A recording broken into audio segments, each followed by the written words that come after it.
ഖുർആൻ.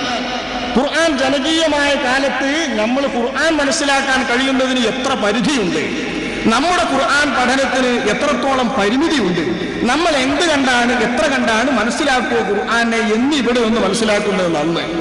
ഇത്രയും കാലം പഠിച്ച സ്വഹാബാക്കൾ തന്നെ ഖുർആനിലുള്ള വിവരങ്ങൾ മുഴുവൻ നേടിയോ? നേടിയില്ല. ഖുർആനിലെ വിവരങ്ങൾ മുഴുവൻ നേടിയ ഒരു മഖ്ലൂഖുമില്ല, ഒരു പടപ്പുമില്ല. അഷ്റഫുൽ വറ ത്വാഹ റസൂലുള്ളാഹി സ്വല്ലല്ലാഹു അലൈഹി വസല്ലമ തങ്ങൾക്കല്ലേ ഖുർആൻ അവതരിച്ചത്, തങ്ങളല്ലേ ഖുർആൻ വിവരിച്ചു കൊടുക്കേണ്ട അധ്യാപകൻ. ആ നബി തങ്ങൾക്ക് പോലും ഖുർആനിന്റെ മുഴുവൻ ഇൽമുകളും ഖുർആനിലുള്ള മുഴുവൻ ഇൽമുകളും ലഭ്യമായിട്ടില്ല. ഇത് നമ്മൾ മനസ്സിലാക്കണമെങ്കിൽ ഖുർആനിന്റെ ഇൽമുകൾ മനസ്സിലാക്കണം. പിന്നെ എന്തിനാ ഖുർആനെ ഇറക്കിയത് മനസ്സിലാകാതെ എന്നൊരു ചോദ്യം അവിടെ പെട്ടെന്ന് വരും കേട്ടോ. പിന്നെ എന്തിനാ അത്ര ചെയ്തിട്ട് ഖുർആൻ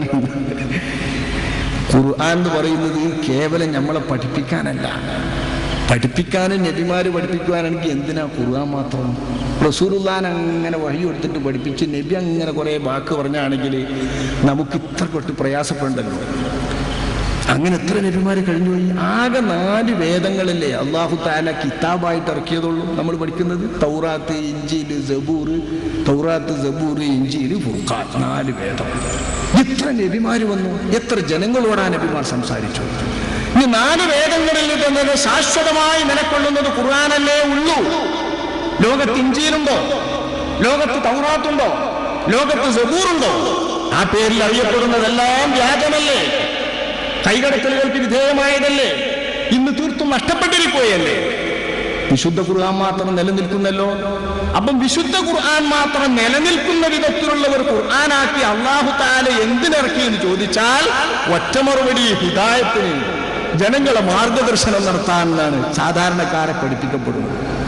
അതിലേറെ വലിയൊരു നേട്ടം വിശുദ്ധ ഖുർആൻ ഇറക്കിയതിലുണ്ട്. ജനങ്ങളെ മാർഗദർശനം നടത്തുന്നതിലപ്പുറം ജനങ്ങൾക്ക് അല്ലാഹുവിന്റെ റസൂലാണെന്ന് ബോധ്യപ്പെടലേ, ഇസ്ലാം ദീന് സത്യമാണെന്ന് ബോധ്യപ്പെടലേ, അള്ളാഹുവിന്റെ റസൂലിന് ഇത് വഹ്യായിട്ട് ഇറങ്ങിയതാണ്, അള്ളാഹുവിൽ നിന്ന് അവതരിച്ചതാണെന്ന് ബോധ്യപ്പെടലേ. ഇത് ബോധ്യപ്പെടാനുള്ള അള്ളാഹുവിന്റെ റസൂലിന് നൽകിയ മുഅ്ജിസത്ത് എന്നും നിലനിൽക്കുന്ന മുഅ്ജിസത്താണ് വിശുദ്ധ ഖുർആൻ എന്ന് പഠിച്ചാൽ അമാനുഷികതയുടെ ഉത്തുംഗതയിലുള്ള മനുഷ്യ കഴിവിന് അതീതമായിട്ടുള്ള മേഖലയിൽ നിന്ന് അങ്ങേ ഉയരത്തിൽ നിൽക്കുന്ന വിശുദ്ധ ഖുർആൻ, ആ വിശുദ്ധ ഖുർആൻ അവതരിച്ചത് അഷ്റഫുൽ ഖൽഖിന്റെ മുഅ്ജിസത്തായി നബി തങ്ങൾ നബിയാണെന്നതിനുള്ള എന്നും നിലനിൽക്കുന്ന തെളിവായി കൊണ്ടാണെന്ന് മനസ്സിലാക്കിയാൽ മുഴുവൻ നമുക്ക് പഠിക്കാനല്ല ഖുർആൻ. എല്ലാ ആശയങ്ങളും ഉള്ളുനൂക്കും നമ്മളെ പഠിപ്പിക്കാൻ വേണ്ടി ഇറങ്ങിയതല്ല ഖുർആൻ. ഇത് ഖുർആൻ പഠിപ്പിക്കാൻ ഇറങ്ങിയവരും മനസ്സിലാക്കി തരും, പരിഭാഷയുമായിട്ട് ഇറങ്ങിയിട്ടുള്ളവരും സമ്മതിക്കും. കാരണം ഏത് പരിഭാഷ നോക്കിയാലും യാസീൻ, മലയാളത്തിൽ കാണുന്നത് യാസീൻ തന്നെ അർത്ഥമല്ലല്ലോ. മലയാളത്തിൽ കൊടുക്കും അതിന്റെ അപ്പുറത്തേക്ക് അർത്ഥമല്ല. അലിഫ് ലാം മീം മുഴുവൻ പരിഭാഷയും നോക്കി പരിഭാഷയിൽ അർത്ഥം കാണൂല. അപ്പൊ അർത്ഥം മനസ്സിലാകാത്ത, പരിഭാഷക്കാർക്ക് വഴങ്ങാത്ത ഒരുപാട് വാക്യങ്ങൾ വിശുദ്ധ ഖുർആനിലുണ്ടെന്ന് അർത്ഥം പറഞ്ഞുകൊണ്ടിരിക്കുന്നവർ, പരിഭാഷപ്പെടുത്തിക്കൊണ്ടിരിക്കുന്നവർ പോലും സമ്മതിക്കുന്നുണ്ട്. എന്തിനാണ് ആ വാക്യങ്ങൾ ഇറക്കിയത്? ആ വാക്യങ്ങൾ ഇറക്കിയത് എന്ത് ന്യായത്തിനാണെന്ന് ബോധ്യപ്പെട്ടോ. എന്നാൽ വിശുദ്ധ ഖുർആനിന്റെ ആകെ മൊത്തവും അവതരിച്ചിരിക്കുന്നത് അല്ലാഹുവിന്റെ റസൂലാണെന്ന് ബോധ്യപ്പെടുത്താൻ പറ്റിയ മുഅ്ജിസത്തായിട്ട് മാത്രമാകുന്നു. പ്രധാന തെളിവ് ആ മുഅ്ജിസത്തിന്റെ കൂടെ അല്ലാഹുവിന്റെ കലാമിൽ അല്ലാഹു പഠിപ്പിക്കാൻ ഉദ്ദേശിച്ച കാര്യങ്ങൾ പഠിക്കാനും അതിന് പഠിപ്പിക്കാൻ ഉദ്ദേശിച്ച കാര്യങ്ങൾ നമ്മൾ വേറെ തിരിക്കണം. ആർക്കും പഠിപ്പിക്കാൻ ഉദ്ദേശിക്കാത്ത, പഠിപ്പിച്ചിട്ടില്ലാത്ത, അല്ലാഹു മാത്രം അറിയുന്ന ഒരു കൂട്ടം ഇൽമ് ഇബ്നു അബ്ബാസ് റളിയല്ലാഹു അൻഹു വിവരിക്കുന്നതായി തഫ്സീർ ത്വബരിയിൽ സനദ് സഹിതം ഇബ്നു അബ്ബാസിനെ തൊട്ട് ഉദ്ധരിക്കുന്നുണ്ട് വിശുദ്ധ ഖുർആനിലെ ഇൽമുകൾ. ഇബ്നു നഖീബ് എന്നവർ അതൊരൽപ്പം പരുവത്തിലാക്കി നമുക്ക് പാകത്തിലാക്കി വിവരിച്ചു തരുന്നു. ഖുർആനിന്റെ ഇൽമുകൾ സലാസത്തു അഖ്സാം, 3 വിധമുണ്ട്. വിശുദ്ധ ഖുർആൻ പഠിക്കാനാ, വിശുദ്ധ ഖുർആൻ മനസ്സിലാക്കാനാ, ഖുർആനും സുന്നത്തും പിടിച്ചാൽ മതി എന്ന് പറയുന്നവർ, അല്ലെങ്കിൽ ആ വാക്ക് കേട്ട് തെറ്റിദ്ധരിക്കുന്നവർ അടിസ്ഥാനപരമായി ചിന്തിക്കാനാ ഞാൻ പറയുന്നത്. വിശുദ്ധ ഖുർആൻ മുഴുവൻ പഠിക്കാൻ കഴിയില്ല. കാരണം ഖുർആന്റെ അകത്തുള്ള ഇൽമുകളിൽ ഒരു ഇൽമുൻ ലം യുഖ്നിഇല്ലാഹു അലൈഹി അഹദൻ മിൻ ഖൽഖിഹി. അള്ളാന്റെ സൃഷ്ടികളിൽ നിന്ന് ഒരാൾക്കും അള്ളാഹു വെളിപ്പെടുത്തി കൊടുക്കാത്തതാണ് ഒരു കൂട്ടം ഇൽമ്. ആർക്കും അള്ളാഹു വെളിപ്പെടുത്തി കൊടുത്തിട്ടില്ല. وهو مستغفر به الله من علوم أسرار كتابه من معرفة كنه ذاته. അള്ളാഹുവിന്റെ തിരുദാത്ത്, ആ തിരുദാത്തിനെ പറ്റിയുള്ള വിവരം വിശുദ്ധ ഖുർആൻ നൽകുന്നില്ലേ? അല്ലാഹു സമീഅ്, അല്ലാഹു ബസീർ, അല്ലാഹു ഖാദിർ, അല്ലാഹു മുരീദ്. ഇതൊക്കെ നമ്മൾ അള്ളാഹിനെ പറ്റി വിശ്വസിക്കുന്നുണ്ട്. ഖുർആൻ വ്യക്തമാക്കുന്നുണ്ട് എന്താണ് ഇതിന്റെ യാഥാർത്ഥ്യമെന്നും അള്ളാഹിന്റെ കുദറത്ത് എങ്ങനെയെന്നും അല്ലാഹു തആലാന്റെ നിലപാടെന്തെന്നും അള്ളാഹുവിന്റെ തിരുദാത്തിന്റെ അവസ്ഥ എന്തെന്നും അള്ളാഹു ആർക്കും അതിന്റെ ശരി അർത്ഥത്തിൽ വെളിവാക്കി കൊടുത്തിട്ടില്ല. അതൊട്ട് അറിയില്ല. അത് അല്ലാഹു സുബ്ഹാനഹു വ തആല മാത്രം സ്വന്തമായി നിൽക്കുന്ന ഇൽമാണ്. ഇത് വിശുദ്ധ ഖുർആനിലില്ലേ? വിശുദ്ധ ഖുർആനിൽ അല്ലാഹു ആകാശത്തിലും ഭൂമിയിലുമുള്ള അല്ലാഹ് നമുക്ക് തിരിയോ?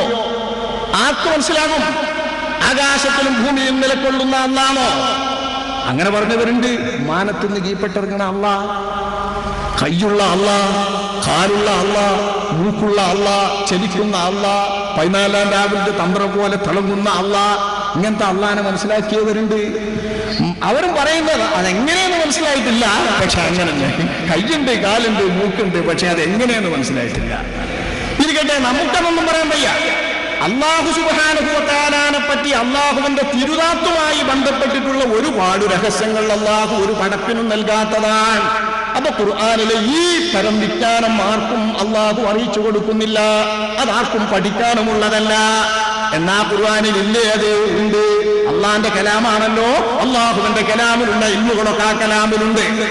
രണ്ടാമത്തെ വിഭാഗം അല്ലാഹു അലൈഹി നബിയ്യഹു മിൻ അസ്റാറിൽ കിതാബ് വഖ്തസ്സഹു ബിഹി. അഷ്റഫുൽ ഖൽഖ് സല്ലല്ലാഹു അലൈഹി വസല്ലം തങ്ങൾക്ക് മാത്രമായി അല്ലാഹു തആല വെളിപ്പെടുത്തി കൊടുത്തതും നബിയല്ലാത്ത മറ്റാർക്കും നൽകാത്തതുമായ രഹസ്യത്തിന്റെ ഇൽമുകളും വിശുദ്ധ ഖുർആനിലെ ഒരു ഭാഗം ഇൽമാണ്. നബിക്ക് മാത്രം തിരിയും.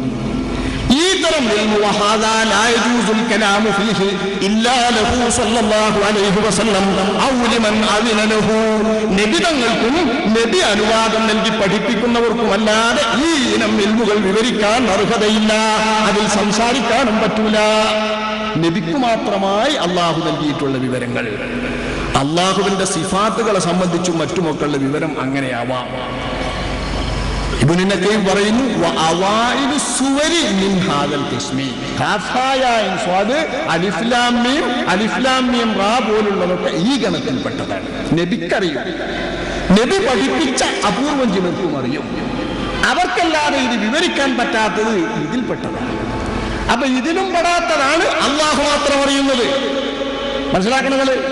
പരിഭാഷക്കാർ പറയുന്ന തിരിയാത്തത് എന്ന് പറഞ്ഞ് ഒഴിച്ചിട്ടത് അത് നബിക്ക് അല്ലാഹു അറിയിച്ചു കൊടുത്തതാണ്. നബി അറിയിച്ചു കൊടുക്കുന്നവർക്കും അറിയുന്നതാണ്. നബിക്കും നബി വിവരിച്ച് സമ്മതം കൊടുക്കുന്നവർക്കും അല്ലാതെ മിണ്ടാൻ പാടില്ലാത്ത വകയിലാണ് അലിഫ് ലാം മീം തുടങ്ങിയുള്ള ശബ്ദങ്ങൾ. അള്ളാഹുവിന്റെ കലാമായി നമ്മൾ ഓതുന്ന ശബ്ദമില്ലേ, ആ ശബ്ദങ്ങളെ സംബന്ധിച്ച് ഉള്ള വിവരം, അതിന്റെ രഹസ്യങ്ങളും ആശയങ്ങളും ഇത് നബിക്ക് അറിയിച്ചിട്ടുണ്ട്. അള്ളാഹുവിനെ സംബന്ധിച്ച വിവരങ്ങളെ പോലുള്ള ഒരു ഭാഗം ഇൽമു അള്ളാഹു ആർക്കും അറിയിച്ചിട്ടില്ല. പുന്നാര നബിക്ക് പോലും അറിയിച്ചിട്ടില്ല. 2 കഴിഞ്ഞു. മൂന്നാമത്തത് ഉലൂമുൻ അല്ലമഹല്ലാഹു നബിയഹു മിമ്മാ ഔദഅ കിതാബഹു മിനൽ മആനിൽ ജലിയ്യത്തി വൽ ഖഫിയ്യ വഅമറഹു ബിതഅലീമിഹാ. അല്ലാഹുവിന്റെ റസൂലിനിക്ക് ജനങ്ങൾക്ക് മുമ്പിൽ പഠിപ്പിച്ചു കൊടുക്കാൻ വേണ്ടി നിർദ്ദേശിച്ചതും വിവരിച്ചു കൊടുക്കാൻ വേണ്ടി കൽപ്പിച്ചിട്ടുള്ളതുമായ വ്യക്തമാകുന്നതും ഗൂഢമാകുന്നതും രഹസ്യമാർന്നതും പെട്ടെന്ന് തിരിയുന്നതുമായ ഒരുപാട് ആശയങ്ങൾ വിശുദ്ധ ഖുർആനിലുണ്ടല്ലോ. ഈ ഇൽമുകളാണ് മൂന്നാമത്തെ ഇനം. ലിതുബയ്യിന ലിന്നാസി മാ നുസ്സില ഇലൈഹിം. ഖുർആൻ അല്ല, ലിതുബയ്യിന ലിന്നാസി മാ നുസ്സില ഇലൈഹിം. നബിയെ തങ്ങളിലേക്ക് നാം ദിക്ർ ഖുർആൻ ഇറക്കിയിരിക്കുന്നത് ലിതുബയ്യിന ലിന്നാസി, നബിയെ തങ്ങൾ ജനങ്ങൾക്ക് വിവരിച്ചു കൊടുക്കാനാണ്. മാ നുസ്സില ഇലൈഹിം, അവരിലേക്ക് ഇറക്കപ്പെട്ടിരിക്കുന്ന വിവരങ്ങളെ. ജനങ്ങളിലേക്ക് ഇറക്കപ്പെട്ട അവർ അറിയേണ്ട, അവർക്ക് പഠിപ്പിച്ചു കൊടുക്കേണ്ട വിവരങ്ങളെ നബി വിവരിച്ചു കൊടുക്കണം. ഇത് ഖുർആനിലെ 3 വിഭാഗത്തിൽപ്പെട്ട ഒരു കൂട്ടം ഇൽമു മാത്രമാണ്. ഇത് മുഴുവൻ തന്നെ നമുക്ക് തിരിയോ വഹാദാ ഇസ്മാനി, ഇത് തന്നെ 2 വിധമുണ്ട്.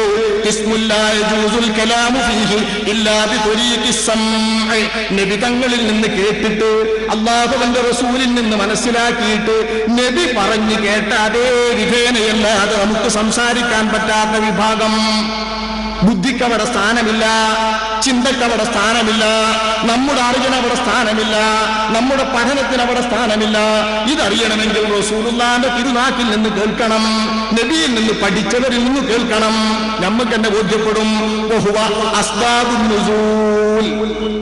ആയത്ത് എപ്പോഴാണ് അവതരിച്ചത്? ഈ ആയത്ത് ഏത് സന്ദർഭത്തിൽ അവതരിച്ചു? ഇത് അവതരിച്ച സന്ദർഭം കേട്ടറിയുന്ന നബിക്കും ഇതിന് സാക്ഷികളായ സ്വഹാബത്തിനുമല്ല അതറിയൂല. അവർ പറഞ്ഞു കേട്ടല്ലാതെ നമുക്കും തിരിയൂല. ഇതും അതിൽപ്പെട്ടതാണ്. ഔല്ലേ ഖുർആനിൽ കുറെ നിയമങ്ങൾ ദുർബലപ്പെടുത്തപ്പെട്ട ആയത്തുണ്ട്, അവ ദുർബലപ്പെടുത്തുന്ന ആയത്തുണ്ട്. ഇതൊന്നും ഇപ്പം സമ്മതിക്കൂലട്ടോ. സാധാരണ ജനങ്ങൾ ഇതൊക്കെ സമ്മതിക്കാതെയായി പോകുന്നുണ്ട്. വിശുദ്ധ ഖുർആനിലെ മൻസൂഖായ ആയത്തുകൾ മുഴുവൻ ഇന്ന് പഠിപ്പിക്കുക, മുഴുവൻ ആശയങ്ങൾ ഇന്നത്തേക്ക് വേണ്ടി പഠിപ്പിക്കുക. വിശുദ്ധ ഖുർആനിലെ മൻസൂഖായ ആയത്തുകൾ 100 ചില്ലാനം ആയത്തുകൾ ഇന്ന് സാധാരണമായി ഓതിക്കൊണ്ടിരിക്കുന്നതുണ്ട്. 100 ചില്ലാനം ആയത്തുകൾ ഇന്ന് സാധാരണ നമ്മുടെ പ്രാസംഗ്യന്മാർ ഓതിക്കൊണ്ടിരിക്കുന്നതുണ്ട്. മൻസൂഖാണെന്ന് ഖുർആന്റെ തഫ്സീറുകളിലൊക്കെ എഴുതി വെച്ചത്. നിയമം ദുർബലപ്പെടുത്തപ്പെട്ടിട്ടുണ്ട്, കാലപരിമിതി ഉണ്ടായിരുന്നു, അത് അവസാനിച്ചിട്ടുണ്ട് എന്ന്. അത്തരം ആയത്തുകൾ എത്രയോ ഓതി പഠിപ്പിക്കുന്നുണ്ട് ഇന്നത്തെ ഖുർആൻ പരിഭാഷക്കാരും ഖുർആൻ പഠിപ്പിക്കുന്നവരും.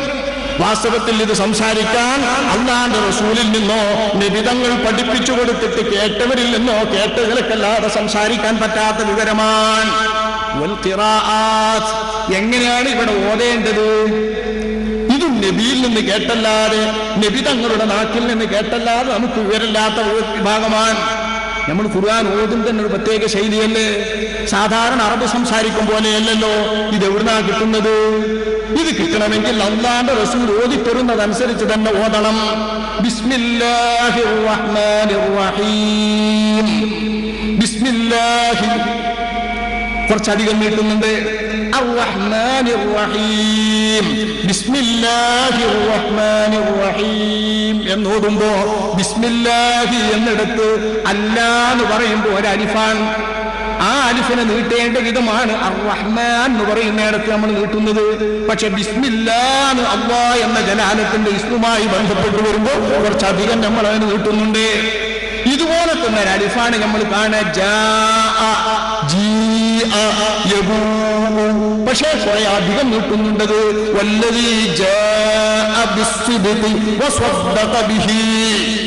നിങ്ങളിപ്പോ ഇവിടെ ഖിറാഅത്ത് കേട്ടില്ലേ? ആ ഖിറാഅത്ത് കേൾക്കുമ്പോ ചിലയിടത്തൊക്കെ അധികം നീട്ടുന്നല്ലോ, ചിലയിടത്ത് കുറവ്. നമ്മളെ മലയാള ഭാഷയിൽ അങ്ങനെ നീട്ടലും കുറവും.